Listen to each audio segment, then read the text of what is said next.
Hi friends, ಎಲ್ಲರಿಗೂ ನಮಸ್ಕಾರ. Farmers king channel ಸ್ವಾಗತ. ನೋಡೋಣ ಬನ್ನಿ, ಇವತ್ತು ಕೋಲಾರ ಟೊಮಾಟೊ ಮಾರ್ಕೆಟಲ್ಲಿ ಇವತ್ತು ಏನು ಬೆಲೆ ಹೋಗಿದೆ ನೋಡೋಣ ಬನ್ನಿ.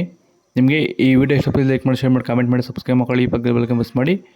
ಇವತ್ತು ನೀವು ನೋಡೋದು KNN ಮಂಡಿ ಟೊಮಾಟೊ ರೇಟ್ಗಳಿವೆಲ್ಲ.